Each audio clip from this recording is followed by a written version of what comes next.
Our passion didn't start with the mouth. It started with people, with the well-being of the profession. And if you're like me, maybe a little bit of your nerdiness and all things tech too. We all want to love what we do, but the truth is, burnout, people problems, and glass ceilings can keep us from doing what we set out to do. So let's get back to the heart of connection. Welcome to the Dental Handoff. This show is about passing you the knowledge, the habits, the systems, and the strategies to lead your teams, lean on your tech, and listen to your gut while you take care of people and truly the overall health of our communities. Let's stop using the wrong end of the toothbrush, y'all. My name is Dr. Kelly Tanner. Oh, and uniquely, I'm a dental hygienist too. You can consider me a guru in the dental and leadership industry.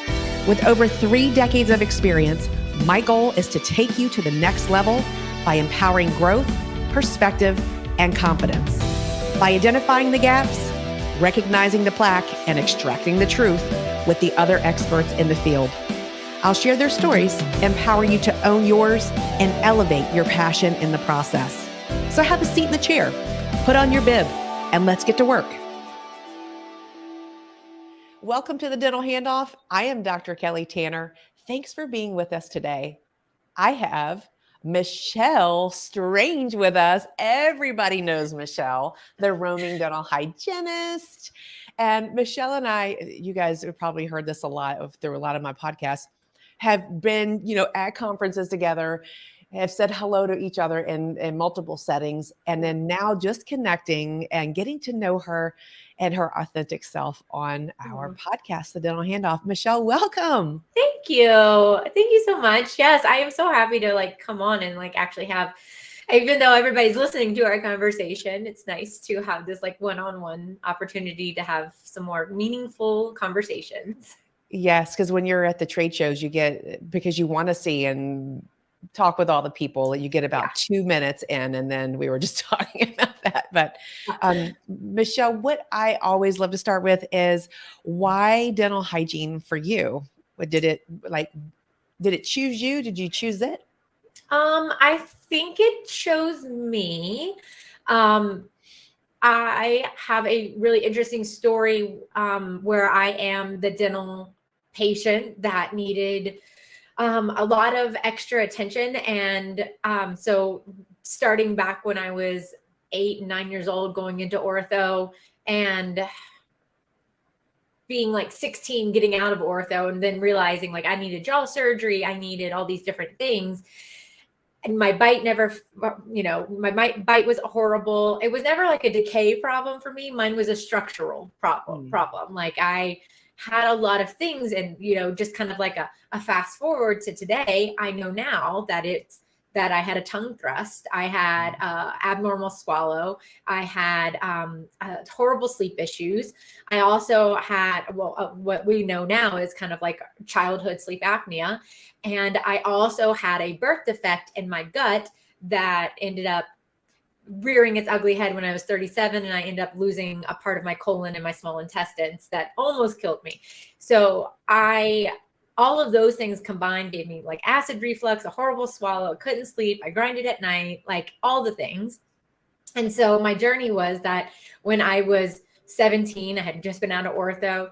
I was working at my local Harris Teeter as a cashier in high school, and my jaw was killing me. And I was like, y'all, I have to go, and I'm going to go see my orthodontist. And he was like, bring your guard, let's see it. And they were so slammed busy, so slam busy. This is the biggest ortho practice where I was.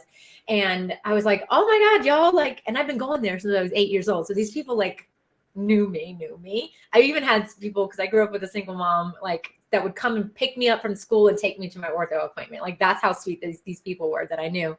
And I was like, oh my gosh, y'all, if you paid me some minimum amount of money, I'll come and help you guys. I'll do the trash. I'll do all these things. And so I got a job at my orthodontist office at 17 and just picked it up like a sponge. Anything, he was talking to me about curve of spee, and I was like, tell me more. I am so excited to learn these things. And I was like, this is the coolest thing ever. I love it. And so when I turned 18, again, single mom, nobody talked to me about college. Nobody talked to me about like, what's life for you outside of high school. So I started working at my orthodontist, got my x-ray certification. Turn of events happened, staff turnover, whatever. At 19, I was back staff manager of this $2 million practice. Like, it was absurd. It was obnoxious. All on the job trained. I had no idea what I was doing outside of like, I know what needs to happen and I'm just going to make that happen, but nothing was actually strategic in any way. And I was like, you know what? I love this. I love this industry, but I'm making pennies because I'm a dental assistant in ortho practice. I'll never be able to move out of my mom's house, all these things. And I was like, I'm going to go to hygiene school. And I did. And the rest is history, I guess. What? You just jumped right in then. I mean, you just went from trash to office manager. Yeah. Yeah. How do you think that happened? Like, that's a huge leap. So what did you tell yourself during that time to say, you know what, I know enough to be able to do this? You know, I don't think it was that I was telling myself anything. I think a lot of my early teens and 20s was just surviving, and surviving with a ADD curious brain, right? Like, so I know I need to make money. These are the things I need to do. I'll take on all tasks, like whatever you need me to do, I'll do, because I'm like, I need money. I need to pay for things. I need to get out of my house. I'm 19, like all these things, right?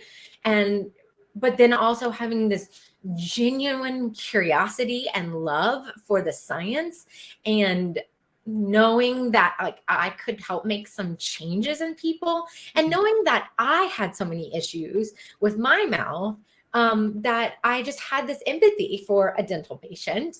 Mine was different. You know, I didn't have pain with root canals and cavities. Like, I know that some people go into it because they had a really sweet hygienist when they were in pain or something like that. And mine was like, I think secretly I was like, I know there's something wrong with me and these people don't know how to fix it. So maybe if I learn enough, I could fix it myself. Maybe there was that. But yeah, it's I don't think it was like actually strategic. I think it found me and I was like, okay, well, this is how I'm going to survive in it. And then eventually I learned how to thrive in it. Yeah. So you said yes to a lot of things that you totally were uncomfortable with and had probably a small idea of how to do, but Ignorant, you didn't really know how to do them, yeah. you know, at an expert level at all, right? No. Just very ignorant. Like, you know, like when you're young, like I mean, the saying is, I think, a little condescending of saying like you're young and dumb, but also like, I think I was just young and dumb. Like, I didn't know how big these things were. They just felt like things presented to me. And I'm like, sure. Yeah, because and then what happened if you didn't know something? Like, did you feel like a failure? Did you feel like you were supported, or what was that time like? You know, it is, I think now I'm just really learning how to like love myself through mistakes and stuff. It has never been like, oh, I'll figure it out and you're fine. It has always been I'm very open about like childhood trauma and stuff like that. Mine is definitely growing up in a world of guilt, shame, and anger. And that's how you showed love. Like, that's where I come from. So to be kind to myself in those moments of screwing up was just never an option. It was never taught to me. And I definitely had to learn those things. So back then it was striving for perfection, because perfection got me validated and shown attention in a way that wasn't negative and guilting and shaming. So it was just like, go do these things, because when you do a really good job at it, you get praise, and praise feels better than shame. Right. As you're talking to so many hygienists, and I think that you might agree with this, we're perfectionists, and we feel like if we can't do it perfect, then we're not going to do it. We're so scared. We get stuck. And then we keep it inside of us and bottle it up, and it needs to come out. Yeah. And so how did you overcome that need for perfection? I mean, I know that you alluded to it with, okay, so it sounds like in theory, like, yes, I recognize my worth and I went forward and did the things, but it's more than that. So it's so much more. Yes. Like, tell us more if you can remember back that far. Yeah. I mean, I can remember back that far because it was just like a few years ago when I figured this out. And that was with therapy, quite honestly, like a lot of therapy, weekly therapy. Now I work with Michelle Galloway, who is my coach. And she's so sweet because she keeps like the best notes and will send me things. And she was like, I was just like reviewing some things before your call. And she's like, I just want you to remember like how far you've come. Like 2 years ago, you couldn't even see yourself being valuable to people. And I've been doing this, and like people have known my name for a minute. I've been doing a lot of speaking, a lot of presenting, a lot of educating in some way. And it 2-3 years ago is the first time that I was like, oh yeah, the things I do is actually valuable. That's great. Like, so it's taken a long time, and it's, I think, just learning to be accepting of the flaws, being kind to myself when I don't do it perfectly, and realizing like I want that for my patients. Like I give them so much grace and love, and I don't do it to myself. And that is crazy. Like, you know, you can't like fill from or pour from an empty cup. And I was over here pouring into them when I couldn't even pour into myself, which makes no sense. So it's been a long journey the last 2 to 3 years, but it has been lovely, I must say, to finally be to this stage. You had been, like you said, you had been showing up for a minute. People knew who you were, of course. And even in those times, did you feel that you were worthy to have that attention because you were making a difference? You know, it's one of those things I don't think I actually thought about. It was just like, you know, I will say one thing that from very early on, when I left clinical, which was about like 2013-ish, and I say left, I mean, I'm still in clinical. Like I left for a whole year, like before I came running back to clinical. I went into that corporate space, into the speaker space, into the writer space. And for me, what was driving me and that was keeping me going was my fear of being seen as being stupid. Like not educated, not knowing things. Because I've been fighting for that, like in some way or another, family, friends, whatever, like being a little misunderstood because I'm so ADD and whatever. But I think for me, it was like, I need to learn and gobble up all this information so I don't feel stupid. And then going, oh my God, that's what that means. Like I should go, just being a natural educator of like, I should go tell people this is cool. And literally that's kind of been my journey. And now when I look back on it, I'm like, gosh, like I almost feel lucky that I have gotten anything accomplished because I was just so like, just don't be stupid. Don't be stupid. Don't be stupid. And that's just not like, I mean, I get that's not a positive force, right? Like, I wish it was a more something that was like, yes, I want to teach the world, which I do. But also it was like, don't be seen as ignorant, dumb, or stupid. Honestly. No, I totally get it. And I think that, you know, a lot of us term that as imposter syndrome, Yes. if we label it. And I truly think that all of us go through this. If you think about like back to when you're a new hygienist and you saw like your first patients out of hygiene school, you were like, are the patients going to know that I don't know what I'm doing or that I'm new here? You know, you don't say it, you don't talk about it, but are they going to know? Do I know enough? And I think, you know, back to even what you were saying with your traumatic childhood, that sometimes it stems back from that of not being good enough or feeling like you don't know enough, that you must be perfect in order to do that. But you pulled it within yourself to still step outside of your comfort zone to get in front of people. And I think that too, what I have learned personally about myself is that in doing that and with that forward momentum, you actually learn that you got it. You've got more than what you think. Would you agree? Oh, 100%. Yes. And it's, you know, like I said, it took me a while to even see that I had value. I had things to give. People could learn from me.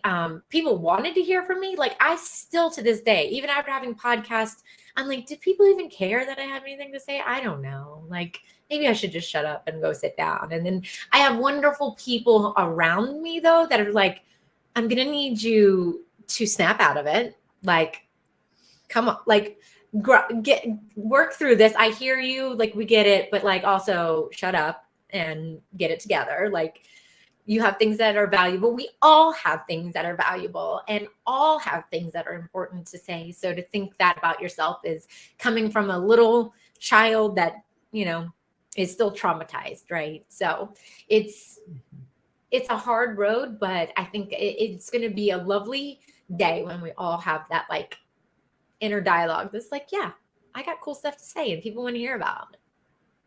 And one of the things that I was saying to myself, and even when I graduated with my PhD, I'm like, okay, do I know enough? I mean, it doesn't ever go away. No. It doesn't ever go away. We can never know enough to make it go away. But here's what my friend started telling me, Michelle, is remember who you are. Remember who you are, right? Remember the gifts that you have. And we all have to understand where our giftings are, because when you know that you've got to keep showing up. It's so true. And I think there's a lot of, this is like a non-dental like approach to it, but, we have as women been told to be certain ways and kind of be quiet, kind of be in the background. And then from inside the like women's circles, like compete with each other. And I think once I like figured out what it really looks like, feels like, sounds like to lift people up and have them be there to truly lift you up, like the inner voice for me got a lot cleaner. Yes. If that makes any sense. Yes. Yes. Totally. Because it starts off as like when you're unsure. So it goes back to even our childhood. When we're unsure, our parents say, you've got this, or your friends when you're 6 say, you've got this, you could do it, do it, do it, do it. But then I think the changeover is when we tell that to ourselves and we have that own internal dialogue and that intrinsic motivation and that locus of control to be like, I've totally got this. And that's what I tell people all the time. I'm like, 80% of the time, I don't know exactly what I'm doing, but that's okay. Like we figure it out. Like we can figure anything out. I know what I'm doing, but how I'm going to do it isn't always obvious to me because it evolves. Yes. Right? Yeah, absolutely. And the hard roads and the struggle is important, which is still, I say it going like, ew, I hate it, but also realizing that is the truth. The struggle is important because the struggle is what brings so many things for certain people. For me, it brings me the motivation. It brings me the ability to be like, well, I struggled through this. How could I make this cleaner and better for others? Yes. And so that's like my little, that was my pearl in the last few years, was learning that. Yeah, for sure. Because in those moments when you're most challenged is when you find your strongest giftings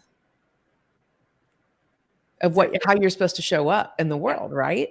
It's like, okay, I've got that one and that's pretty cool. And people need to know other people are going through this too. And it's my job to tell them more about that and tell them, because your story is, I know we hear it all the time, your story matters to people because they can see themselves in you to say, man, this is just temporary. I've got this. So true. So now, all right, fast forward now, Michelle, you have an amazing, very cool life. I mean, you're a roaming hygienist. We were just talking about before we got on about her internet, and she was saying that, she lives in different places. And so she doesn't really know sometimes what she's going to get. And so tell us more about what you do day to day. Like, what does your day look like, Michelle? It definitely depends on the day of the week. I am in clinic seeing patients, doing guided biofilm therapy here in Colorado at the moment. I've been in Colorado for a year now, which is the longest that I have been in as far as a state. I have roamed Colorado. So I've lived in like the suburbs of like south of Denver to Steamboat to downtown Denver. Now I'm in a mountain town called Evergreen. So I've just kind of been popping around, seeing what I like. I typically, this isn't my day to day, but I stay in these places about every 3 months. I'll move or so. And it's just kind of like, I don't know, wanting to see what life was like and like brush the tourist off of me and kind of like assimilate into these towns and cities that I move into. So right now, like I said, I do 2 days, sometimes 3 days, depending on my schedule. We can't find a hygienist. It's so hard. I don't want to work this much clinically, quite honestly. Like a day and a half to 2 days would be perfection for me. And I also go into long-term care facilities because here in Colorado, dental hygienists have a much wider scope of practice. And so I work with a hygienist who owns a company where she then contracts out the hygienist to go and see geriatric patients in these long-term care facilities. And so I'll see anybody from memory care patients, which are truly my favorite, to people who are maybe they're in their 40s and 50s, but had a stroke and, you know, are dependent now on this team of people to take care of them.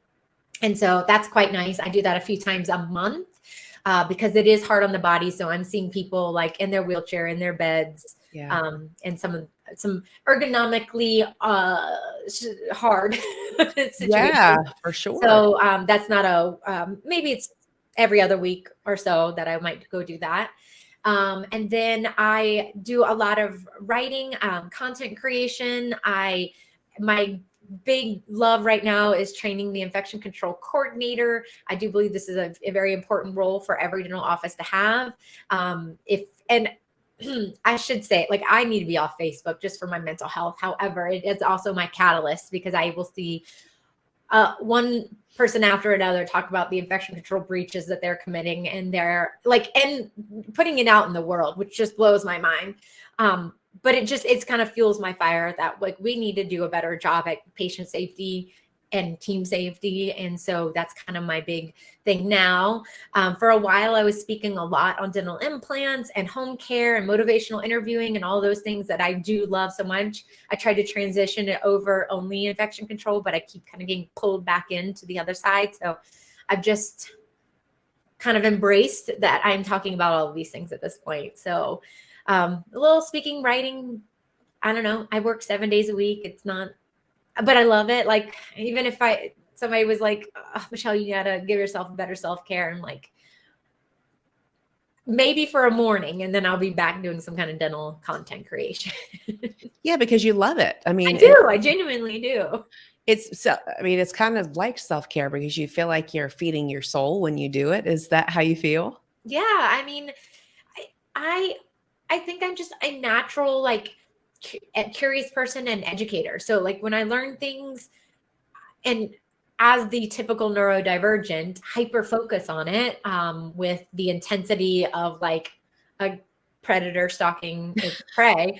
Like it is like so hyper focused. Like I need to know everything about it. And then when I learn something really cool and interesting, I'm like, I got to tell people about it. I'm so obnoxious at cocktail parties, like one glass of wine and I can't stop. I'm like, okay, Michelle, let other people speak. Let other people speak.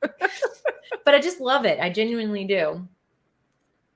And how do you find where you go? Like, how do you decide where you roam to? I'm sure people ask you this all the time. Yeah. Well, it started off with like, so I went down to Florida after I left Charleston.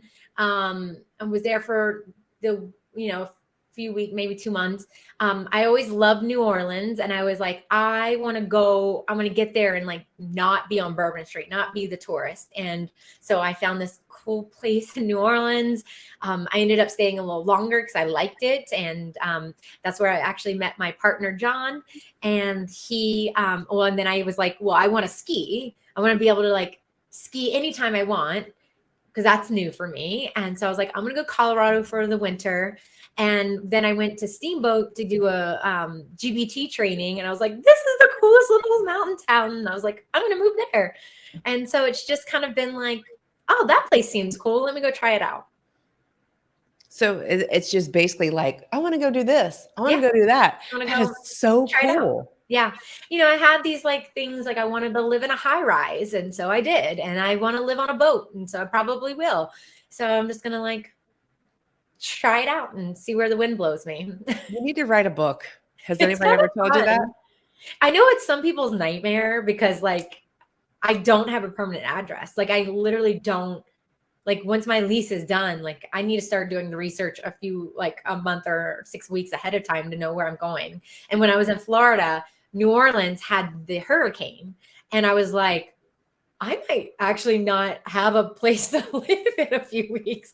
I have to leave. And so the lights and internet came back on the week that I moved to New Orleans. So that was a little stressful, less than ideal there, but everywhere else has been like really great. I've had really pleasant experience. I lived in a hotel. I lived in a hotel and Steamboat for 3 months, and it was glorious. I got breakfast every morning. I had coffee all the time, had a maid every week. They got my packages. The housekeeping team watched my cat when I was gone. Like, it was fabulous. So, that's awesome. I love it. I mean, I remember you doing posts from there about different devices that you were using in your bathroom. Oh, yeah. I was like, that's pretty cool. How'd she do that? How'd she do all this cool stuff? Yeah. So people are watching you, Michelle. Which blows my mind.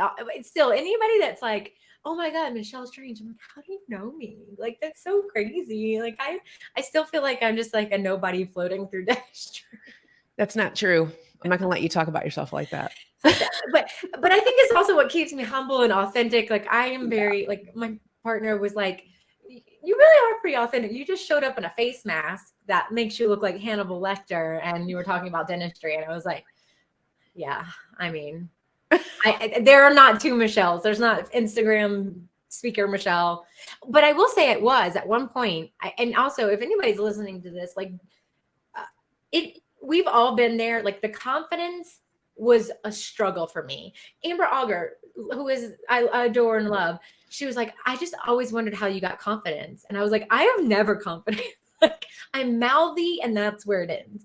When I first got into speaking and stuff, I cut all of my hair off, bobbed it over my shoulders.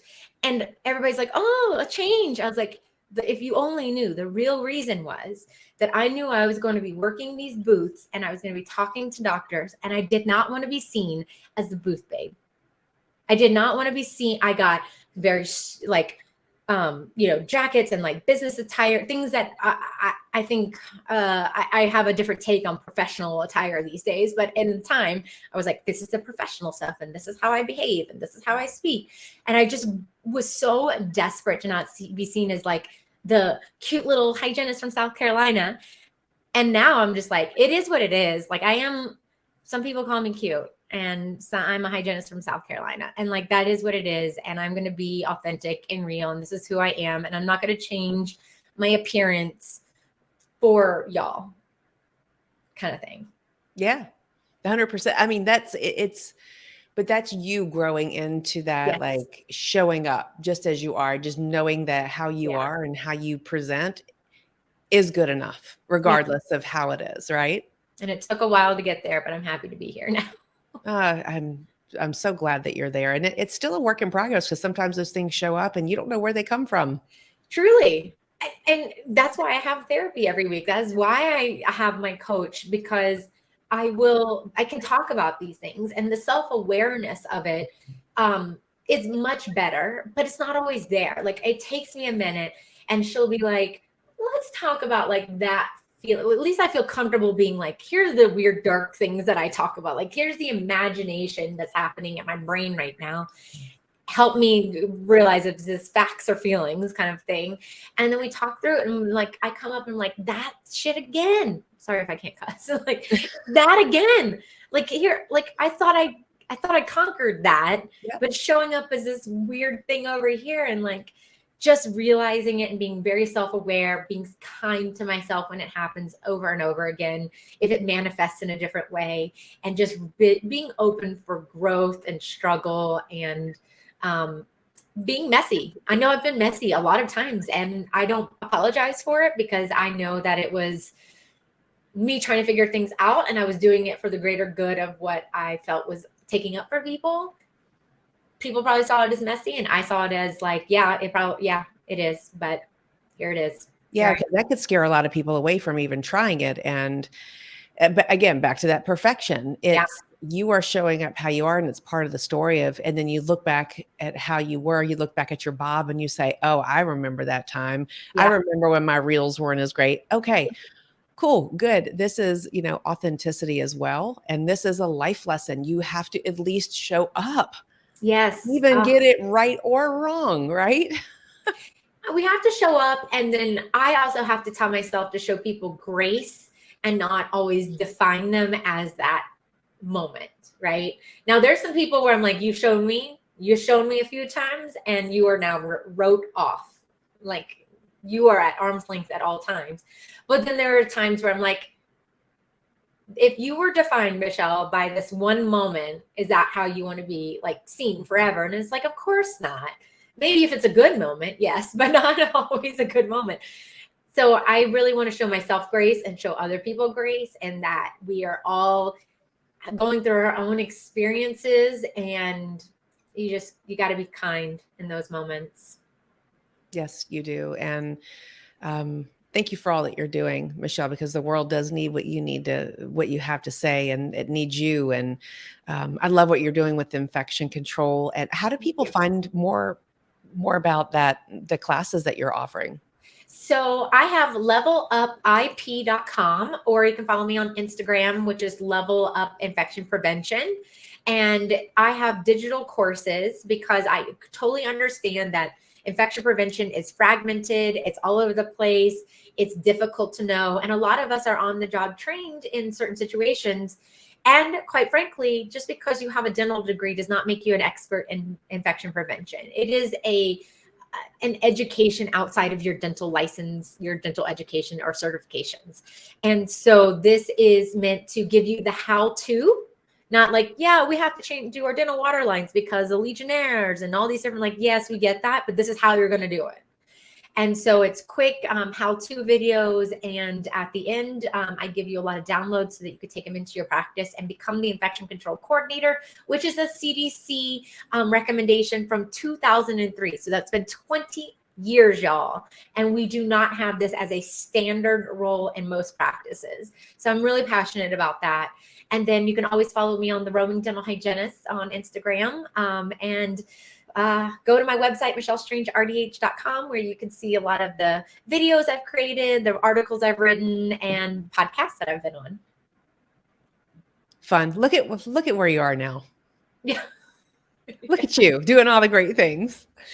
Oh, it's been fun. It's been a hard journey, but one I have loved, and I've learned a lot of lessons. And if I can teach anybody the things to do to not make it hard on themselves, that's like my lifelong dream there. Thank you, Michelle. Thank you for sharing your story. And I really appreciate all you're doing too. Thank you. Oh yeah. It's like you, it's just what lights me up every day. It's not work to me. I could do it 24 hours a day, and my family and friends would attest to that. Right. Yes. When do you sleep? Absolutely. But when you love, you really don't think about it. Here we are recording on a Sunday, and that's just what you do. You get to talk and enrich other people's lives through your voice and your story, because it will resonate with many. It's so true. And thank you for letting me do that. Absolutely. Thank you so much for being on our show. And for everyone listening, thank you for all that you do every day to take care of your communities, the health that you provide, the lives that you save, and just thank you for listening to the Dental Handoff. We appreciate your support. And Michelle, we will see you out and about, I'm sure, and I'll see you soon. Awesome. Thank you. Okay. Take care, everybody. Have a great day. Bye-bye.